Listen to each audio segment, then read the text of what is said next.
तो हेलो दोस्तों, आपका फिर से स्वागत है हमारे यूट्यूब चैनल लाइव क्लासेस 1.2 में। इस वीडियो हम लोग देखने वाले हैं जो क्लास 10th के इकोनॉमिक्स के जो चैप्टर नंबर 3 है, जिसका नाम है मुद्रा, बचत एवं साख। क्या है? मुद्रा, बचत एवं साख। इसके जितने भी सब्जेक्ट के क्वेश्चन आंसर है वो सारे क्वेश्चन आंसरों को हम लोग इसी वीडियो में देखेंगे। तो वीडियो के अंत तक बने रहें, वीडियो को बिल्कुल भी क्लिप ना करें। और अगर वीडियो आपको अच्छा लगे तो वीडियो को लाइक करें और वीडियो पहली बार चैनल को सब्सक्राइब करें और अपने दोस्तों में शेयर करना ना भूलें। तो इसका देखिए पहला जो कुछ क्वेश्चन है, इसमें से आपको मिलेगा मात्र 6 क्वेश्चन। तो 6 क्वेश्चन आप लोग अपने कॉपी में कॉपी कर लें और याद भी करना है। देखिए पहला जो क्वेश्चन है वो है वस्तु विनिमय प्रणाली। जो पहला क्वेश्चन क्या पूछा, जो सबसे ज़्यादा इंपॉर्टेंट है इस चैप्टर, जो सबसे ज़्यादा क्वेश्चन इंपॉर्टेंट है वो है वस्तु विनिमय प्रणाली। इसी क्वेश्चन को आप लोग लेना है, ठीक है। पहला क्वेश्चन क्या है, वस्तु विनिमय प्रणाली क्या है? क्या पूछा, वस्तु विनिमय प्रणाली क्या है? सबसे बेहतरीन आपको क्वेश्चन पूछा गया, ठीक है, कि वस्तु विनिमय प्रणाली में विभिन्न विनिमय की प्रक्रिया। विनिमय का मतलब होता है लेन देन। विनिमय का मतलब क्या हुआ? लेन देन की प्रक्रिया या आदान प्रदान की क्रिया वस्तुओं के माध्यम से होता है। दूसरे शब्दों में किसी एक वस्तु का किसी दूसरे वस्तु के साथ बिना किसी मुद्रा के सीधे रूप से लेन देन को वस्तु विनिमय प्रणाली कहते हैं। जैसे गेहूं देकर चावल लेना, आलू देकर दाल लेना, इसे ही वस्तु विनिमय प्रणाली कहते हैं। अगर ये आपको समझ नहीं आया तो देखिए हम आपको सबसे आसान तरीका हमको समझा रहे हैं, ठीक है, आसान भाषा में, कि वस्तु विनिमय प्रणाली की क्या है, ठीक है। अगर पूछा जाएगा तो आपको सबसे आसान लिखना है, सबसे आसान शब्द में लिखना है कि वस्तु के द्वारा वस्तु के लेन देन को ही वस्तु विनिमय प्रणाली क्या कहा जाता है। क्या बोले? वस्तु से वस्तु के द्वारा, ठीक है, या वस्तु के द्वारा वस्तु के लेन देन को ही वस्तु विनिमय प्रणाली कहते हैं। फिर से एक बार सुन लीजिए, वस्तु के द्वारा वस्तु को लेन देन के प्रणाली को वस्तु विनिमय प्रणाली कहते हैं, या वस्तु के द्वारा वस्तु के लेन देन को ही वस्तु विनिमय प्रणाली कहते हैं। जैसे हम लोग बचपन में देखते थे कि अगर कोई आइसक्रीम बिकने वाला आया है या कोई कुल्फी वाला आया है तो उसे क्या करते थे, हम लोग की मम्मी के पास अगर पैसा ना रहे तो मम्मी लोग उसे चावल दे देते थे, आलू दे देते थे, प्याज दे देते थे। उसके बदले हम लोग को वो आइसक्रीम देते थे, कुल्फी देते थे, और जो क्या होता है एक बम्बई मीठा होता है जो पूरा गोल गोल घुमा देता था, ठीक है, और टंटिन बनाते रहता था, या बाजा वगैरह फूकना वगैरह जो आता था, या बाल भी दे दिया जाता है। बाल भी क्या है? एक वस्तु है, ठीक है। तो फिर सुन लीजिए, वस्तु के द्वारा वस्तु के लेन देन को ही वस्तु विनिमय प्रणाली कहते हैं। एक व्यक्ति वस्तु देंगे और दूसरे व्यक्ति से वो वस्तु लेंगे। जैसे अगर हमारे घर में चावल नहीं है, और हमें चावल की आवश्यकता है, और कि कोई व्यक्ति है जिसको कि चावल की आवश्यकता है, जिसको कि चावल की ये चावल उसके घर में है, पर उसके यहाँ दाल की आवश्यकता है। मेरे यहाँ क्या है? दाल है। उसके यहाँ क्या है? चावल है। और उसे दाल की आवश्यकता है, उसे क्या है? दाल की आवश्यकता है, ठीक है। मेरे पास दाल है, चावल नहीं है। उसके पास दाल है, मेरे पास दाल है, चावल मेरे पास चावल नहीं है। उसके पास चावल है, दाल नहीं है। तो हम लोग क्या करेंगे?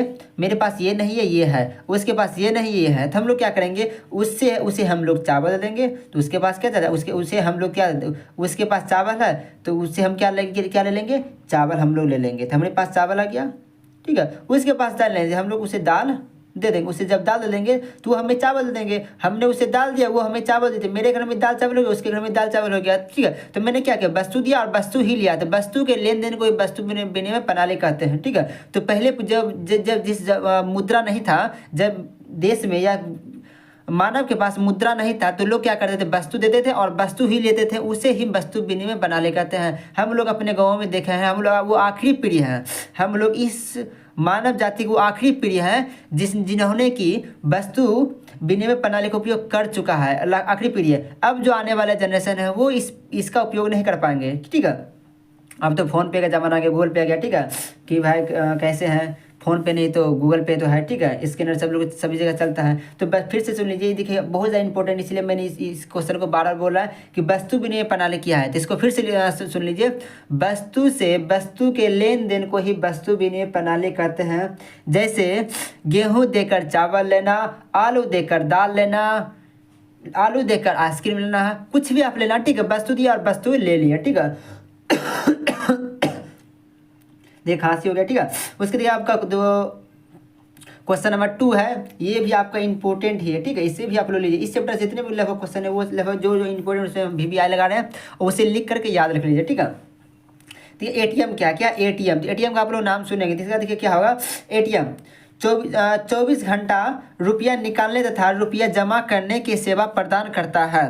भारत में सभी व्यावसायिक बैंकों जैसे state bank, Punjab national bank, ICICI bank आदि द्वारा यह सुविधा अपने ग्राहकों को उपलब्ध किया था। एटीएम क्या है, 24 घंटा आप इससे पैसा कहीं भी निकाल सकते हैं। ठीक है, 24 घंटा कहीं भी निकाल सकते हैं और कभी भी इसमें जमा कर सकते हैं, 24 घंटा रात में भी। ठीक है, जैसे कि बैंक आपका रात खुला हुआ नहीं है, लेकिन आप एटीएम में जाइएगा तो एटीएम कार्ड लेकर जाइए, एटीएम से आप पैसा निकाल लीजिए।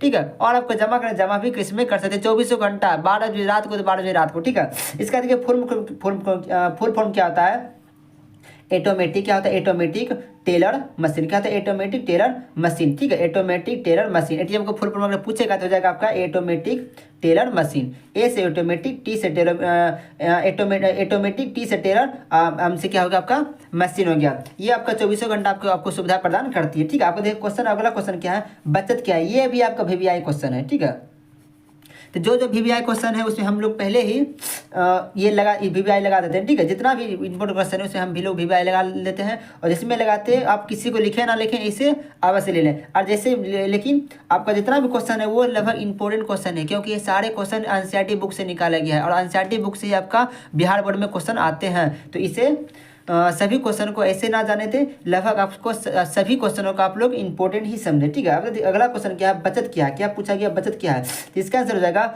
बचत आय तथा उपभोक्ता का अंतर बचत कहलाता है। अर्थात बचत बराबर आय घटा उपभोक्ता। ठीक है, ये क्या होगा,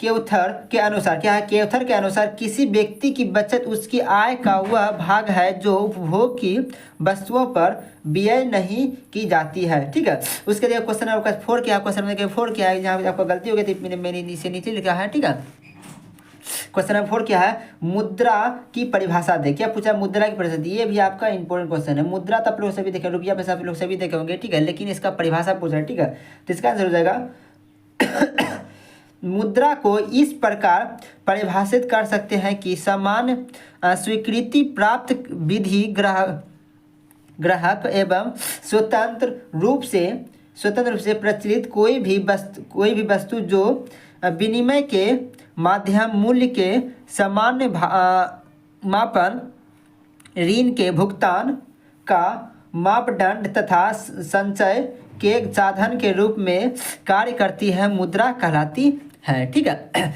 उसके देखिए क्वेश्चन आपका 5 पूछ रहा है, और इसमें आपका मात्र 6 क्वेश्चन है, तो 6 क्वेश्चन का पहले देख लीजिए। ठीक है, क्वेश्चन देखिए 5 क्या है, क्वेश्चन देखिए 5 का पूछ रहा है।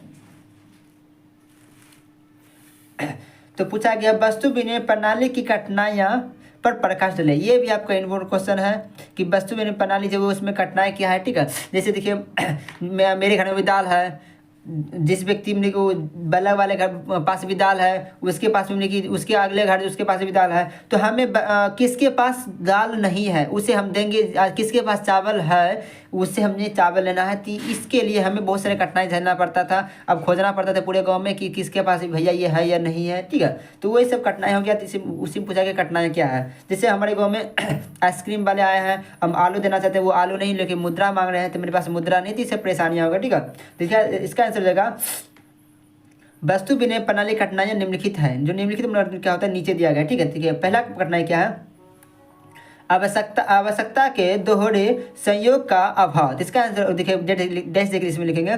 इसका अर्थ यह है कि किसी भी आवश्यकता दूसरे व्यक्ति की आवश्यकता से मेल खा जाए, लेकिन ऐसा संयोग का हमेशा अभाव रहता है। जैसे हमारे पास दाल है और किसके पास चावल है, जब हम चावल ले सकते हैं, इसका जो कठिनाई होता है, बहुत सारे कठिनाई झेलना पड़ता है, तो उसके पास है या नहीं है, उसे वो देंगे या नहीं देंगे, तो ये सब कठिनाई होगा। ठीक है, पॉइंट नंबर देखिए 2 क्या है, मूल्य के समान मापन का अभाव। अब देखिए हम उसे 2 किलो चावल दे रहे हैं, या हम उसे 2 किलो दाल दे रहे हैं, वो मुझे बदले में वो बोल रहे हैं कि मेरे पास दाल है ही, हम आपको नहीं देंगे। अगर बोले हम उसे 12 बोले कि हमें दीजिए हमें दीजिए हमें दीजिए, तो वो बोलेगा ठीक है हम आपको 1 केजी ही देंगे, तो हम उसे 2 केजी दिए, वो हमें 1 केजी दिए। तो ये सब कठिनाइयाँ हैं। ठीक है, हमें पूरा तरह से मूल्य नहीं मिलता था। इसका देखिए इसमें जैसे लिखेंगे, इस प्रणाली में इस बात का हमेशा अभाव रहता है कि सभी प्रकार की वस्तुओं एवं सेवाओं के मूल्य को ठीक प्रकार से मापा नहीं जा सकता है। ठीक है, उसके देखिए अगला पॉइंट क्या हो गया